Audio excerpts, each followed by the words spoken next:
Mon Dieu, la phrase. Et ma première fille débarque 6 jours avant la soutenance, sans vie. Tu ne vas pas jeter le bébé avec l'eau du bain. Je n'ai pas envie que les gens s'embarquent dans des choses qui pourraient les conditionner et leur paraître un peu de la poudre de perlimpinpin, que chacun a une identité énergétique. Aucun thérapeute ne peut dire qu'il peut intervenir sur toutes les identités énergétiques, ça n'est pas possible. L'intégration, elle passe par une vraie prise de conscience. C'est là qu'elle est la conscience.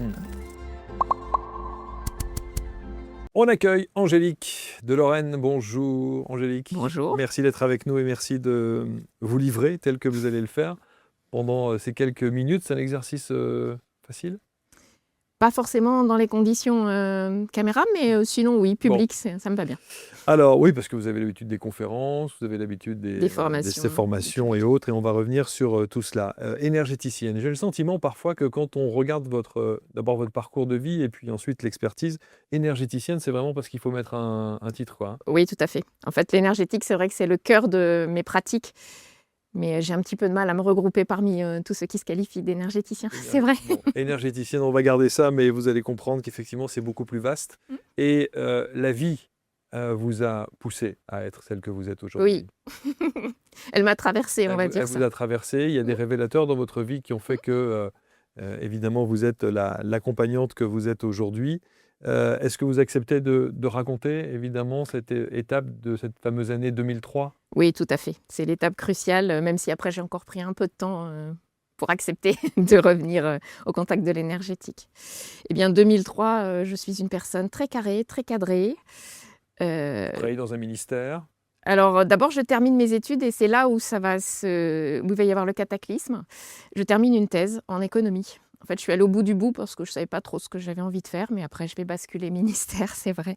Mais pour terminer cette thèse, en fait, c'est une thèse sur l'électricité déjà. Petit clin d'œil. Et j'avais prévu de la terminer en décembre 2003, de la soutenir en décembre 2003, juste avant l'arrivée de ma première fille, 15 jours plus tard, logiquement. Et ma première fille débarque 6 jours avant la soutenance, sans vie. Donc cataclysme, forcément. Mais pour autant, je vais jusqu'à la soutenance, parce que c'est un travail qui a duré plusieurs années. Donc je vais au bout et je tiens devant le jury quelques heures. Et à la fin, je leur annonce que je quitte le milieu universitaire et la recherche, parce que je suis un peu dans le néant, dans le vide. Et puis j'ai une porte de sortie, comme on l'a annoncé. Et là, mon directeur de thèse lui-même s'est demandé comment il avait pu prononcer ces mots, mais il a des mots très cinglants. Il me dit mais Angélique, tu es à ta place ici, tu ne vas pas jeter le bébé avec l'eau du bain. Mon Dieu, la phrase. Le bébé est parti, l'eau du bain n'est pas très claire. et ben là, le gouffre. Voilà. Et c'est à cette issue que je vais devoir me remettre en question.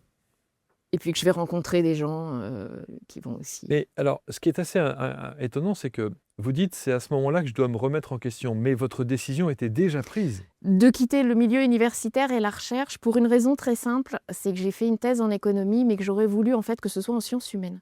J'avais beaucoup de mal avec le milieu universitaire qui nous catalogue, qui nous impose de rester académique. Moi, j'avais envie de mettre de l'humain déjà dans tout ça. Et ça, je n'y ai pas été autorisée. Donc, je ne me sentais pas forcément à ma place. Je gardais ma place d'enseignante, mais pas forcément de chercheuse avec le ministère de la Recherche à l'époque. Mais ça n'en fait pas une énergéticienne. Pas du tout. Mais par contre, il y avait le petit clin d'œil de l'électricité que je vais retrouver très vite. Je vais rencontrer une première psychothérapeute à l'époque et qui, au bout de la deuxième séance, me dit je venais quand même pour une phase de deuil, un trou, on va dire, un effondrement. Et elle me dit je pense que si on s'est rencontrés, c'est plutôt pour que vous utilisiez vos mains. Alors moi qui étais très carrée, très rationnelle, j'ai pris la porte et je ne l'ai pas revue. Et j'ai rencontré comme ça plusieurs personnes qui, à chaque fois, me disaient « mais je pense que c'est plutôt dans vos mains que ça se passe que dans votre tête ». Et progressivement, je vais accepter ces discours. Mais il va falloir que je rencontre plusieurs personnes. Sauf que c'est très vaste. Quand on dit il faut que vous utilisiez vos mains, vous auriez pu être kiné, C'est vrai, ostéo, vous auriez pu faire plein de trucs comme ça. Elle a été subtile, cette première thérapeute quand même, parce qu'elle m'a proposé d'écrire lors de la première séance, parce que je n'arrivais pas forcément à me livrer, c'est vrai, par les mots. Donc elle a pris le prétexte de me donner la plume, ce que je fais bien volontiers encore aujourd'hui. Et puis elle m'a dit, mais en fait, plutôt que d'écrire, vous pourriez, je pense, soigner les brûlures. Alors, pour moi, c'était complètement Lunaire. impensable. Ah oui, complètement impensable. Lunaire. Eh ben oui, Je évidemment. suis issue d'une famille où on ne parle pas de tout ce qui est alternatif. Voilà. Donc là, je n'ai pas écouté. Il m'a fallu une dizaine d'années et plusieurs rencontres Ah oui, pour me une rendre compte. dizaine d'années quand même. Oui, c'est réellement qu'en 2012 que j'ai accepté qu'il puisse se passer des choses dans mon corps qu'il faille que j'écoute. Alors, moi, je suis fasciné par ça, parce que si on vous le dit une fois, deux fois, trois fois, vous dites, je vais au moins essayer, je vais au moins tester, je vais au moins me rendre compte par moi-même si j'ai la possibilité de. C'est ça. Et vous ne l'avez pas fait. J'ai testé à partir de 2012. J'ai accepté de rencontrer d'abord, alors je ne savais pas qu'elle était magnétiseuse. Elle ne se présentait pas comme ça. C'est une amie qui m'a dit, va voir cette dame qui, à mon avis, peut t'aider dans tout ce ce à quoi tu réfléchis et puis surtout les troubles que tu peux vivre en ce moment. Et donc, j'ai rencontré cette dame qui, par apposition des mains, m'a apaisée, mais de façon flagrante. Et là, j'étais convaincue, forcément, mon corps réagissait. Donc, avec elle, j'ai été un petit peu apprivoisée. Voilà. Et c'est elle qui m'a fait découvrir l'énergétique ensuite. Bon. Donc, elle est devenue presque une sorte de mentor. Elle m'a initiée à beaucoup de choses. Elle vous a initié à beaucoup de choses. Est-ce que cette transition de vie que vous souhaitiez, mais qui en même temps vous semble complètement lunaire, vous l'acceptez? À partir de entre 2013 et 2016, j'ai commencé à me dire qu'effectivement, j'étais plus à ma place. Alors, toujours bien, un fonctionnaire dans mon petit bureau. Mais oui, parce que là, j'ai les canaux qui s'ouvrent, on va dire comme ça. Enfin, j'accepte d'accueillir mes sensations. En fait, quand je dis que je suis énergéticienne, je ressens tout dans le corps. Quand je suis en présence de quelqu'un ou d'une situation, tout se passe dans mon corps. Donc forcément, à partir du moment où j'accepte, mon corps réagit d'autant plus vite. Et là, j'ai des petites anecdotes qui arrivent dans mes grandes réunions administratives, on va dire, souvent dans des grands bureaux, des longues tables où on est plusieurs, où je m'ennuie profondément. Les murs sont uniformes derrière, souvent de couleur unie. Et là, je vois ce qui se passe autour des gens. Donc, Les auras? on va dire ça, des couleurs, des mouvements, des flous. Mais pourquoi vous avez autant de mal encore à le dire aujourd'hui? C'est dingue ça! Parce- Moi, je vois plein de thérapeutes qui viennent Oui, là c'est et vrai. qui ont une petite réserve en disant non, mais je perçois, mais C'est oui, pas- vous percevez, vous voyez les C'est ça. auras, et donc sur des murs d'une banalité sans C'est nom, ça. il y a des couleurs qui Des couleurs ou des s'installent. formes, oui. Ou des Ou formes. la personne qui est à côté de son enveloppe ou des choses comme ça. Ah, magnifique, ben voilà. Donc là, j'accepte. Alors, si j'ai du mal aujourd'hui, c'est justement parce que je pratique maintenant depuis 10 ans, j'accueille régulièrement. Ouais. Je n'ai pas envie que les gens s'embarquent dans des choses qui pourraient les conditionner et leur paraître un peu de la poudre de perlimpinpin qui leur donne de faux espoirs. Je pense que l'énergétique, c'est avant tout en soi et d'abord dans le corps. De ceux qui consultent, Des personnes qui viennent me voir, pas du oui. praticien. Pour moi, avant tout, c'est comme ça que je l'ai découvert, mais pour eux aussi. D'accord. Je pense qu'aujourd'hui, si l'énergétique peut reprendre sa place dans notre société, c'est vraiment par le biais du corps. Et donc, je n'ai pas envie de faire rêver les gens qui viennent me consulter en leur... Alors, au début, c'était le cas, un petit peu de médiumnité, des messages. Ils venaient surtout pour ça. Aujourd'hui, ça n'est plus du tout le cas. Quand j'accueille quelqu'un, c'est vraiment pour le ramener à lui-même. Pour ramener la personne à elle-même, lui faire prendre conscience de ce qu'elle dégage et de ce qu'elle a comme message à accueillir elle-même. Donc c'est pour ça que je ne vais pas lui dire, alors ça m'arrive encore, parfois il y a des personnes qui sont réceptives et je sais qu'elles vont prendre le message pour ce qu'il est. Mais je ne vais plus avoir un message médiumnique ou leur dire, voilà, aujourd'hui vous êtes plutôt dans une enveloppe bleue et donc je pense qu'on va travailler là-dessus. Voilà. Je vais plutôt les ramener directement dans leur énergie, dans leur propre énergie. Je vois, j'imagine, je visualise la situation de cette table ministérielle, de tous ces gens qui sont autour de la table et de ce que vous percevez sur les murs de cette salle de réunion si austère. Voilà. Et du coup, comment vous accueillez le truc? Alors déjà, ça m'occupe, parce que parfois, je trouvais que je perdais mon énergie dans ces longues réunions qui débouchaient sur rien. Pardon. Ça, c'est fait. Mais surtout, ça me permet de regarder les gens différemment, comme je le fais dans la rue d'ailleurs. Mais ça me permet d'avoir un peu plus de compassion ou de me dire, oui, c'est vrai, il est peut-être en train de vivre ça, donc je comprends qu'aujourd'hui, il soit un peu aigri et qu'il va nous prendre de haut. Enfin voilà, ça me permet d'accueillir la personne différemment. Je le fais encore aujourd'hui. Mais je vais même vous dire un truc, c'est presque un jeu. Oui. À tel point que je suis allée voir quelqu'un qui est en photo, d'ailleurs, pas très loin d'ici, je l'ai vu tout à l'heure. Je suis allée le voir pour lui demander comment il faisait au quotidien. C'est pas un mystère, hein, c'est Franck Lobvet. Je suis allée le voir physiquement parce que j'ai un discours qui est assez proche du sien avec la structure énergétique, tout ça, je rentre dans la structure des gens. Et à un moment, c'était en 2019, où je suis allée le rencontrer physiquement et je lui ai dit, Franck, comment on fait quand on accueille tout ça? Est-ce qu'on a le droit de restituer aux gens et comment on pratique? Donc voilà, j'ai eu une petite discussion avec lui qui m'a Et recadrée. quand on connaît Franck Lobvet, qui est assez clivant, c'est Oui, c'est vrai, ça. qui est quelqu'un qui n'y va pas par le dos de la C'est cuillère, hein. ça. C'est-à-dire qu'il est assez cash dans tout ce qu'il dit. Et je me souviens encore, ça fait partie de ces émissions assez mémorables Oui, je que me j'ai pu doute. avoir. Bon. Et qu'est-ce qu'il vous dit alors? Ben là, il me dit que lui, sa parole, elle est libre, qu'aujourd'hui, il a appris que la parole était libre, mais que pour autant, on ne pouvait pas tout dire. Alors, je me souviens qu'il m'avait proposé un petit exercice dans la rue avec des gens qui passaient. Il m'avait dit, ouais, tu vois, elle est comme ci, comme ça, si je la déshabille. Je m'étais dit, mais jamais je pourrais dire comme ça aux gens. Mais c'est vrai que je m'aperçois que ça m'a permis de temporiser ma parole. Alors aujourd'hui, je la retiens un petit peu, peut-être même trop parfois, mais je ne me permets pas de dire certaines choses aussi brutales que lui pourrait Le dire. faire. Et ça, c'est la grande question que j'ai souvent eu l'occasion de poser. Est-ce qu'un thérapeute se doit de tout dire? À mon sens, non. Ça peut même être déstabilisant. Enfin, je me suis aperçue que même parfois, juste un mot peut déstabiliser complètement une personne et du coup la faire sortir de sa cohérence énergétique temporairement. C'est un petit peu délicat. Mais à l'inverse, vous avez des thérapeutes qui disent, si j'ai l'information, c'est que précisément, cette personne, le client est prêt à l'entendre. Il y a des façons de l'amener.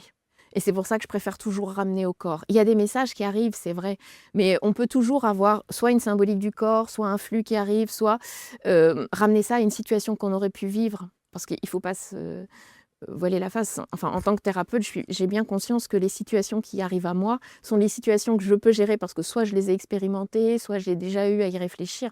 Donc en général, j'ai toujours des petites anecdotes ou un cas qui me concerne directement et je l'amène comme ça. Mais je ne pense pas qu'on puisse toujours délivrer les informations, ou du moins pas à la première rencontre. Salut, c'est Fabien Lefebvre en direct de La Réunion pour notre dernier événement de groupe. Si toi aussi tu veux changer, évoluer, te transformer, viens participer à un de nos événements. Tu vas sur le site ABC Talk, tu auras toute la liste des événements 2026. On se retrouve, on se met au boulot. C'est parti.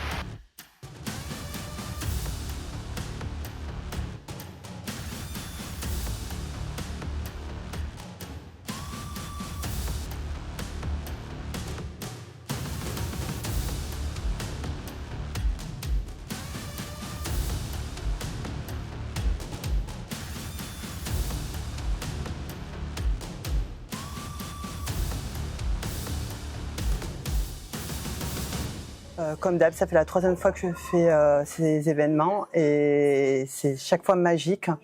Il y a toujours des nouvelles choses et vraiment c'était rempli d'amour et de bienveillance et c'est vraiment transformateur. Et je souhaite à tout le monde en fait de vivre une expérience comme ça une fois dans sa vie.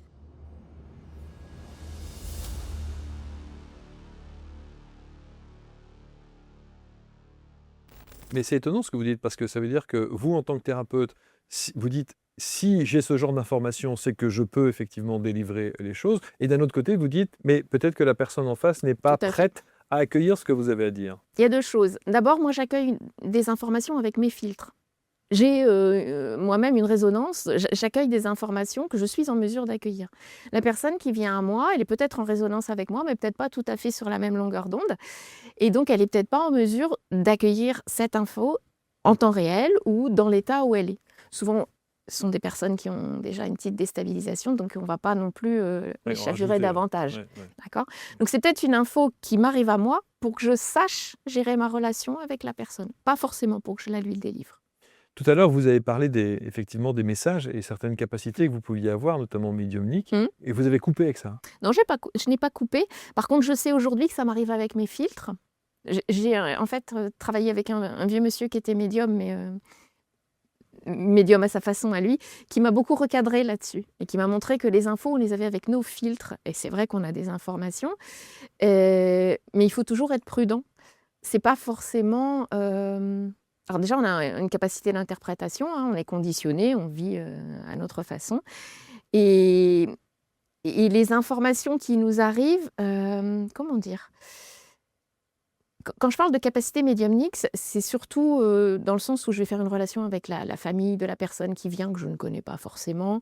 Peut-être qu'elle, elle s'attend à ce que je fasse un contact avec un défunt ou des choses comme ça. Mais si j'ai une information sur un défunt, c'est peut-être tout simplement pour revenir à une mémoire pour elle. Mais pas pour lui dire, bah, votre papa est là, il vous réconforte. C'est pas ça le message. C'est vraiment pour que la personne revienne à elle. Alors, j'ai pas coupé, mais j'interprète différemment. Parce que je sais que c'est ma perception. On sent, j'ai le sentiment, on sent que ça n'a pas été un chemin facile. C'est-à-dire que on sent que vous étiez en lutte presque avec vous-même, en lutte face aux évidences qui vous arrivent, aux ressentis, aux perceptions corporelles, etc., que vous pouvez avoir. Et puis, le conditionnement que vous avez pu avoir aussi pendant toutes ces années où c'était lunaire, tous ces sujets. Donc, Alors j'ai ce conditionnement effectivement parce que j'ai vécu dans un milieu très rigide, on va dire ça comme ça, mais aussi aujourd'hui je suis d'autant plus prudente que les pratiques se sont énormément développées et qu'elles peuvent aussi être conditionnantes. Donc j'ai une grande vigilance pour être entre les deux. Oui, j'accepte aujourd'hui, j'ai une ouverture, j'ai des perceptions, mais pour autant, j'ai l'habitude de dire aux personnes qui viennent me voir, n'attendez pas de moi de la poudre de perlimpinpin. C'est quelque chose un travail qu'on va mener ensemble. Mais si je travaille aujourd'hui dans ce domaine, si j'ai accepté l'énergétique et donc de recevoir des personnes pour les aider en chemin, c'est surtout pour ramener chacun à son autonomie et à ses capacités de percevoir ensuite. Je ne me considère pas comme nombre de personnes aujourd'hui comme un canal qui délivre des messages. Pas du tout. Je suis là pour amener chacun à revenir dans sa sensibilité. Et je pense que là, on a beaucoup à faire. c'est pour ça que je me dis, alors je veux dire, je suis d'autant plus content de vous accueillir ici sur ce canapé que vous devez halluciner. Si vous suivez quelques-uns de nos programmes et des discours qui sont tenus parfois et qu'on assume évidemment pleinement, Bien parce sûr. que la parole est libre et que chacun a le droit évidemment de dire ce qu'il a à dire. Mais vous devez halluciner. Alors, Parce que vous êtes... Non mais vous voyez ce que je veux dire. bien sûr que je comprends. Quand je vous entends comme ça, je me dis... Je pense certaines personnes qu'on a reçues et je me dis waouh. Mais je regarde régulièrement quasi toutes vos émissions, comme sur d'autres canaux. Bien sûr. Et je pense que chacun a la possibilité aujourd'hui d'aller chercher les informations qui lui font du bien. Mais là où moi aujourd'hui je suis plus modérée, et d'ailleurs c'est ce qui a freiné un petit peu ma venue en Bien public sûr. et qui m'a freiné à ouvrir une chaîne YouTube ou tout ce qui s'ensuit, c'est qu'aujourd'hui j'ai le sentiment que ce qui est spirituel, ce qui s'est beaucoup développé, on va dire surtout sur ces 5 dernières années, c'est comme une bouée de secours que les gens n'ont pas retrouvée dans les institutions. Aujourd'hui ça s'effondre, on va dire ça comme ça. On avait une grande croyance dans les institutions, mais je suis bien placée puisque j'en viens. Bien sûr. Je suis bien placée pour le comprendre, mais on avait cette croyance forte dans des institutions qui nous protégeaient qu'on n'a plus. Donc c'est comme si on allait chercher des repères extérieurs dans d'autres croyances. Mais il y a beaucoup de choses qui relèvent encore du système de croyances. Et donc je n'aimerais pas que les personnes, justement, puissent s'attacher à ça et après se retrouvent perdues. Sauf que votre pratique fait aussi l'objet de certaines croyances. Exactement, mais c'est pour ça que j'essaie toujours de ramener les personnes à leur ressenti, à leur sensibilité. Et si avec moi, au bout de 3-4 séances, finalement, il n'y a pas le résultat escompté, ces personnes ont toujours la possibilité d'aller chercher d'autres outils qui résonneront davantage avec elles. Donc ce que vous, entre guillemets, dénoncez, c'est le fait qu'il puisse y avoir une espèce d'accoutumance ou le côté où on idéalise un peu le thérapeute alors qu'il n'y a pas de raison. Il y a ça, et puis il y a les messages un peu généraux qui donnent beaucoup d'espoir et qui, au final, n'aident pas la personne à avancer, parce qu'elle va s'attacher à un joli message qui va être diffusé, mais qui ne l'aide pas forcément à se retrouver dans sa propre énergie. Alors donc énergéticienne, ça veut dire quoi pour vous? Parce que ça c'est une vraie définition, parce que c'est un titre générique, mais on peut y intégrer beaucoup de choses à l'intérieur. Eh bien, pour moi, énergéticienne, c'est la personne qui va ressentir et pouvoir entrer en interaction avec les différentes énergies humaines. D'ailleurs, j'ai écrit un ouvrage là-dessus. J'ai l'idée derrière que tout ce qu'on a découvert en sciences, notamment en sciences physiques, en biologie, tout ce qui mêle l'énergie au niveau humain ou au niveau technologique, ça pourrait bien être qu'une inspiration humaine, en fait. On a toutes ces énergies en nous. Et si moi, aujourd'hui, je ressens les corps, C'est à travers différents canaux comme l'électricité, le magnétisme, l'énergie nucléaire et tout ce dont on parle technologiquement. Donc, elle est là, l'énergéticienne. C'est celle qui va capter les canaux, les circuits, les mouvements, les fluides, les ondes, les vibrations. Et elle vous rassure. En tout cas, moi, c'est comme ça, effectivement, que j'entre en interaction avec l'énergie. En tout Voilà. cas, elle vous rassure au point de dire, OK, j'ai cette partie-là chez moi, et l'autre partie qui est beaucoup plus indéfinissable se justifie. Parce qu'il y a un côté beaucoup plus scientifico-rationaliste de ce qu'on... Vous voyez ce que je veux dire? Bah, j'aime bien mêler science et conscience. Oui, c'est ça, science et Pour conscience. moi, et d'ailleurs, si moi qui fais un petit peu de latin, j'aime bien entendre dans conscience, dans cum science, avec la science. On ne va pas s'en séparer, en fait. Mm. Elle ne dit pas que n'importe quoi, la science. Elle nous permet aussi de comprendre des choses que peut-être on n'a pas captées nous-mêmes. Mais pour autant, moi, je me dis que les scientifiques ont peut-être eu, en fait, à la base, simplement une belle intuition qu'ils n'ont pas voulu reconnaître. Donc, vous intervenez sur la conscience et Oui. vous intervenez sur le corps. Oui. Par exemple? Mais par exemple, alors, une séance classique, c'est la personne va être face à moi. Alors, souvent, elle est allongée quand même, hein, on l'a mis en situation confortable.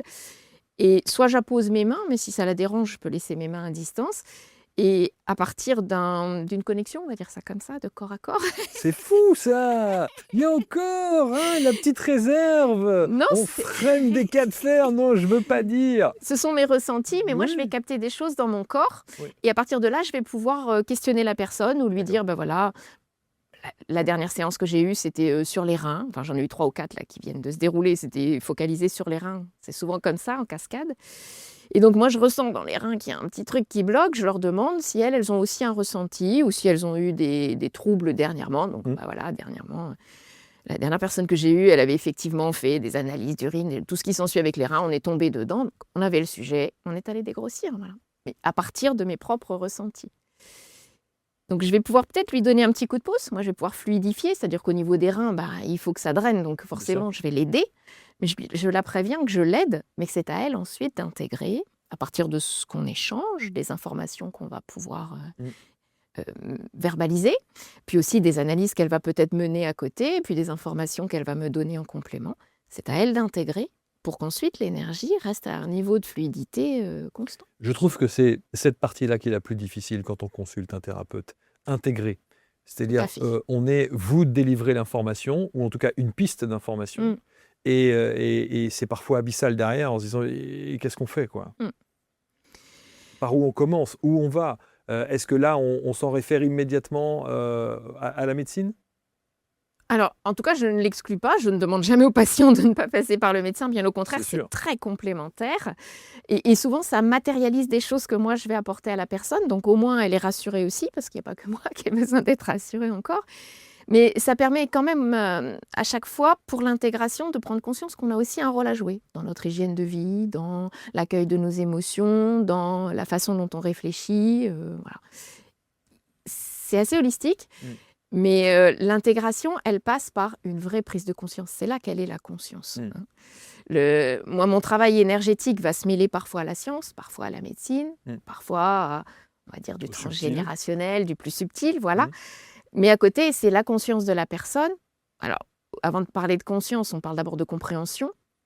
Il y a d'abord la phase « j'entends », « je comprends », et après « j'intègre ». Et c'est là où on va aller peut-être voir dans une séance ultérieure si les petites cellules réagissent bien pour voir si elles ont engrammé le message. Qu'est-ce qui vous reste, vous, à aller peut-être faire évoluer, travailler à titre personnel?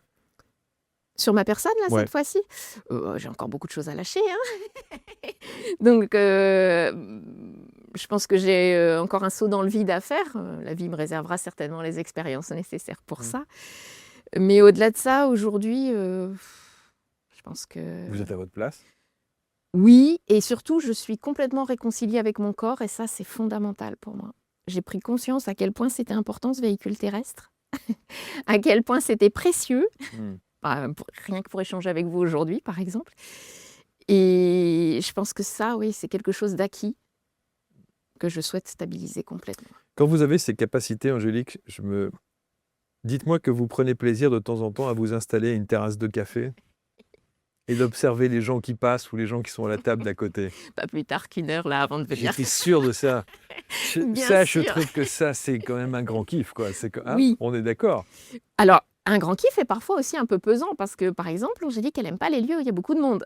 Parce que du coup, elle se sent un peu remuée à chaque Et fois. pourtant, vous faites des conférences, et Oui. pourtant, vous faites des symposiums et des choses comme ça. Donc là, pour le coup... Alors, conférence au public, il y a toujours une espèce de distance. Oui. D'accord ? Et vous êtes dans votre élément. Exactement. Et je sais que c'est moi qui vais délivrer le discours. Exactement.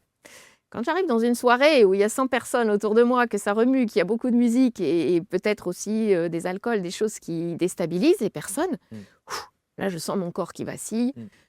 Mes amis me prennent pour une sauvageonne, mais fréquemment, je suis plutôt en terrasse où je vais m'échapper très vite de la soirée, et malheureusement parce que j'ai une sensibilité qui fait que... Est-ce qu'un un thérapeute, et en tant qu'accompagnante, d'ailleurs, est-ce que vous vous considérez comme une thérapeute? Alors, je ne me qualifie pas comme ça, mais oui, parce que comme j'agis quand même au niveau des circuits énergétiques, oui, C'est ça, c'est thérapeutique. ouais, hein. ouais. Est-ce que justement, vous trouvez qu'aujourd'hui, il y a presque une dominante frustrante que de ne pas pouvoir interagir sur tout le monde? Parce que si vous mettez une terrasse de café et que vous avez évidemment des centaines de personnes qui défilent devant vous et que vous percevez des choses, Ça l'a été au début. Quand j'ai commencé à découvrir mes capacités, ça l'a été, j'avais envie de le crier à tout le monde et de dire là, je peux faire ça pour toi. Et plus du tout maintenant. Parce qu'avec ma pratique, j'ai conscience d'une chose, c'est que chacun a une identité énergétique et que je ne peux pas, aucun thérapeute ne peut dire qu'il peut intervenir sur toutes les identités énergétiques, ça n'est pas possible. Il faut respecter l'identité de chacun, le timing, le tempo, le rythme, la cohérence. Donc aujourd'hui, je sais que ça n'est absolument pas possible. Et même si j'ai quelqu'un à côté de moi à qui j'aimerais dire peut-être que là, tu pourrais faire ça, ou regarder plutôt à absorber ça. Non, je ne le fais pas, ça. Je ne le fais pas. Vous sentez-vous parfois fatigué ou stressé chez vous, sans vraiment savoir pourquoi? Et si l'énergie de votre intérieur influençait votre bien-être au quotidien?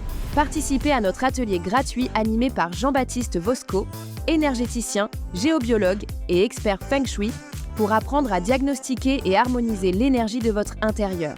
Dans cet atelier exclusif, vous découvrirez notamment comment diagnostiquer votre espace de vie, vous apprendrez à décrypter vos ressentis et l'énergie des objets qui vous entourent et vivrez une harmonisation en direct de votre espace de vie et à l'intérieur de vous. Vivre heureux et en bonne santé devrait être la norme. Alors, faites le premier pas vers un intérieur harmonieux et une vie plus alignée. Cliquez en haut à droite de l'écran ou en description pour vous inscrire à l'atelier. est-ce que quand on parle d'engrammage cellulaire, pour le coup, le transgénérationnel a une notion, enfin une dimension très importante dans l'accompagnement énergétique. Est-ce que votre transgénérationnel a dit beaucoup de choses de vous, qui expliquent ce que vous êtes aujourd'hui? Oui. Là, je pense que j'ai encore à apprendre. Pour la question que vous me posiez tout à l'heure, je pense que là, j'en ai peut-être encore à apprendre. Je suis issue d'une famille où on était très taiseux, on gardait les infos. Donc, j'ai appris beaucoup de choses quand j'ai commencé à m'ouvrir et à creuser pour moi-même. Oui, ça a révélé beaucoup de choses, surtout sur la gestion de mes émotions. J'ai compris d'où mes nœuds venaient essentiellement. Dans mes problèmes physiques également, c'est évident. Et aujourd'hui, quand j'accueille, souvent, les questionnements partent 3 fois sur 4, ça part vers le transgénérationnel. Vous formez? Je forme, mais à pas modérer. Incroyable! Encore sur la réserve! Oui, c'est ça. Et en fait, c'est aussi par expérience. Alors, je forme des petits groupes pour l'instant, mais je suis en train de concevoir des modules accessibles en e-learning, en ligne, pour que chacun puisse aller à son rythme, avec un feedback avec moi-même régulièrement. Mais je veux que chacun y aille à son rythme, parce qu'en 2024, le dernier groupe que j'ai formé contenait une personne qui a un petit peu explosé en route et qui m'a dit oui, mais ce que vous m'apportez, moi j'attends quelque chose de plus sensationnel, on va dire. Voilà. L'effet waouh. Exactement. On attend souvent ça d'un accompagnant, d'un thérapeute, un effet waouh immédiat, quoi. On m'a dit Ou oui, la après. solution, Voilà. C'est pour ça que vous disiez tout à l'heure, je ne suis pas Merlin l'Enchanteur, quoi. J'ai pas Exactement. une baguette magique. Ouais. Je ne suis pas druide, voilà, Oui, non ça, plus. exactement. Et cette personne, c'est ce qu'elle attendait, c'est qu'au bout de 2 ou 3 séances, Eh elle oui. ressente des choses magiques. Eh oui. Non, je ramène les personnes à leur environnement, à ce qu'on peut ressentir sur un lieu, dans un corps, dans une relation, mais à petits pas, tranquillement, pour que justement ça s'infuse et ça s'intègre. Et qu'après, ce soit installé. Qu'est-ce qui vous surprend encore le plus dans votre pratique? Ah, les ressentis. Quand une personne vient me consulter et que je suis pleinement avec elle, que tout est éteint et qu'on n'est plus que toutes les deux et que là, je ressens dans mon corps, oui, ça c'est. Je peux vous raconter une anecdote d'une des dernières séances. Une journée qui se déstructure, j'avais des rendez-vous l'après-midi, mais tout s'annule. Je me dis, tiens, bizarre, une personne qui m'appelle, tu peux m'accueillir? Oui. Donc voilà, je savais que tout s'était annulé parce que je devais accueillir quelqu'un. Et quelques instants avant que la personne n'arrive, j'étais dehors parce que j'ai souvent besoin de me connecter à la nature pour pouvoir mieux me connecter à la personne ensuite. Et là, d'un seul coup, je me sens toute troublée digestivement. Enfin, je sens que tout remue à l'intérieur. Je me dis, mince, qu'est-ce qui m'arrive? Il va falloir que j'assume une séance, je ne suis pas bien. Tout de suite, je me suis dit, mais non, c'est la personne qui arrive qui n'est pas bien. Et effectivement, elle s'installe et voilà, on part dans des troubles digestifs profonds liés à de l'émotionnel. Et moi, tout ça, c'est fugace. Je le ressens, mais vraiment de façon quelques instants, quoi. Ça me fascine parce que je me dis, waouh, mon corps est sensationnel, c'est une telle antenne. C'est là où on se rend compte à quel point ça peut être aussi lourd de sens, de conséquences, physiquement et psychologiquement pour un thérapeute. C'est sûr, ça peut l'être pour tout le monde à partir du moment où on accepte ces sensations et de se reconnecter à l'énergie que nous sommes. Il faut savoir que justement, ça peut être déstabilisant. C'est pour ça que je ne souhaite pas qu'on y aille à marche forcée. Et que... Est-ce que vous êtes encore en contact avec d'anciens collègues du ministère? Oui. Est-ce qu'ils savent ce que vous faites? Oui. Ok. Tout à fait. Alors, j'en ai complètement démissionné parce que j'avais besoin de ma liberté de parole. Quand Sûr. on est dans ces institutions, Il y a un droit de réserve sur tout beaucoup à de fait, il y choses, a un bien gros sûr. droit de réserve, surtout que j'étais dans un ministère bien cadré. Donc, j'en ai complètement démissionné en 2020 pour récupérer ma liberté de pensée et de parole. Et aujourd'hui, oui, j'ai encore des amis qui sont dans le milieu. Qui doivent se dire, ça y est, on l'a perdu, Angélique. Non. Non, pas du tout. Non, Non, non. ils comprennent d'autant mieux ma personnalité Eh oui, aujourd'hui. bien sûr. Oui, tout à fait. C'est là-bas que j'étais pas à ma place. En tout cas, c'est assez fascinant de voir à quel point, d'abord, vous avez cette manière d'expliquer les choses. Encore un peu de retenue, mais je trouve que c'est ce qui fait aussi l'humilité nécessaire d'un thérapeute. Mmh. Je pense que c'est nécessaire si on ne veut pas derrière avoir des surprises dans les relations qu'on entretient avec les gens qui viennent nous voir. Oui. Ouais. Est-ce que justement, ces capacités que vous avez, est-ce que ça s'entretient ça au quotidien? Ah oui, Est-ce que ça oui. se travaille au quotidien? Ah oui, oui, oui. Et aujourd'hui, je sais pourquoi j'ai ces capacités peut-être plus rapidement que d'autres. C'est que j'ai toujours été une petite fille de la nature. Donc, on me prenait un peu pour une sauvageonne. Je partais des heures dans la nature. Mais en fait, c'est ça qui a fait que j'étais connectée à mon corps. Et aujourd'hui, j'en ai besoin. Je vais avoir besoin, là, quand je vais repartir de Paris, moi, j'ai besoin d'aller m'en remettre à la terre. Oui, j'ai besoin de silence, j'ai besoin de nature. J'ai une certaine hygiène de vie, je ne vais pas m'en cacher, je vous disais tout à Et l'heure. est-ce que vous sentez, ça fait 10 ans, plus de 10 ans maintenant, Que je que pratique vous en cabinet, oui. pratiquez. Donc ça veut dire que vous sentez une progression dans vos capacités? Alors, une progression, mais en même temps, une totale évolution dans la manière d'accueillir et de restituer les informations dont on parlait Ok. et d'agir sur les personnes. Parce que, d'ailleurs, ce terme d'agir, je ne l'aime pas beaucoup. Pour en arriver quand même à toutes ces capacités, j'ai quand même suivi des formations en énergétique. J'ai rencontré plusieurs personnes, que ce soit de l'énergétique humaine, mais aussi de la géobiologie ou des choses comme ça. Donc au début, j'agissais un peu de façon protocolaire, comme on me l'avait appris, avec des zones, avec des petits rituels, ce que je ne fais plus du tout. Oui, vous vous laissez porter maintenant par ce que Complètement. vous ressentez. Ouais. Parce que je sais aussi que chacun a son identité et qu'on ne peut pas appliquer un protocole identique à toutes les personnes. Ce n'est pas possible. Donc c'est en cela que ma pratique a bien évolué, mais qui fait aussi que mes ressentis ont aussi été démultipliés. On est obligé de venir à Metz? Non, je fais ça à distance. À distance. Bien sûr. Et c'est d'autant plus judicieux parce que ça responsabilise la personne dans l'accueil de ses ressentis. Et donc le travail énergétique s'intègre d'autant mieux quand la personne est à distance. Parce qu'en présentiel, moi je peux agir avec mes mains, l'aider un petit peu, la booster. À distance, je passe par le verbe essentiellement. Je ne dis pas que je n'ai pas une intention aussi, mais je passe par le verbe et par les ressentis que la personne a elle-même. Donc elle intègre d'autant mieux. Non, je préfère aujourd'hui à distance d'ailleurs. Alors évidemment, on va mettre autour de la vidéo tous les liens pour rentrer en contact et prendre rendez-vous avec Angélique. Vous avez écrit? J'ai écrit un livre qui vient de paraître, oui. Qui s'appelle? De l'énergie à transmettre. Voilà. Ça, c'est en auto-édition? Non. Aux éditions des 3 colonnes. Aux éditions des 3 colonnes. On mettra le lien aussi autour de cette vidéo. Qu'est-ce que vous aimeriez qu'on retienne de vous, Angélique? Peut-être que l'énergie, c'est accessible à tous à condition de vouloir y aller de manière raisonnable. Et je place le mot raisonnable en conscience, voilà, puisque... Et au-delà de ça, que simplement, j'ai beaucoup de choses à diffuser, mais à petits pas. Chacun à son rythme. Chacun a son rythme et chacun prend ce qu'il a à prendre au moment où la consultation se fait. Oui, où on se rencontre, Où où on se on rencontre, discute. ouais, Et parfois, il absolument. suffit d'un mot. Est-ce que, pour finir, évidemment, je brûle d'envie de vous poser cette question. Est-ce que quand vous entrez dans un studio comme celui-ci, est-ce que vous ressentez des choses? Je me suis, on va dire, préparée pour me concentrer uniquement sur notre Sur discussion. une discussion? Ok, d'accord. Vous n'êtes pas non, c'est ça. Non, pas Je suis du tout. toujours très sensible à ça en me disant, Mm. les gens, ils viennent dans un endroit qui est quand même assez marqué, assez imprégné. Au niveau des ondes, là, Au niveau surtout. des Oui. ondes, au niveau de... Évidemment, il y a Oui. tellement de vécu, tellement d'histoires, Tout à tellement fait. d'énergies différentes, Tout à fait. que quand on a votre sensibilité, je me pose cette question-là de savoir si on Mais ressent ou pas. c'est un contexte que j'ai vécu ailleurs, donc je savais que j'allais arriver dans quelque chose de fermé déjà, et aussi de bombardant, on va dire Ouais. ça comme ça. Donc non, je m'y étais préparée. Bon. Ça aussi, c'est une préparation qui se fait progressivement avec les connaissances. Merci infiniment, Angélique. Merci Merci pour beaucoup. cette fluidité de discussion et puis votre accompagnement, activation, harmonisation, fluidification des centres énergétiques. Et Dieu sait que parfois, on en a sacrément besoin, hein. Moi, voilà, je n'ai jamais consulté une énergéticienne. Mhm. Ça n'est pas une obligation. Mais c'est peut-être un petit message que je ressens et je perçois. Merci infiniment. Merci beaucoup, Marc. Vous allez bien entendu commenter avec bienveillance, comme toujours. Tous les liens autour de cette vidéo pour entrer en contact avec Angélique, on va lire, parce que je sais que ce passage va susciter quelques réactions. Donc n'hésitez pas et prenez soin de vous. On se retrouve très vite pour une prochaine rencontre et un prochain index. À très vite. Merci beaucoup. Merci.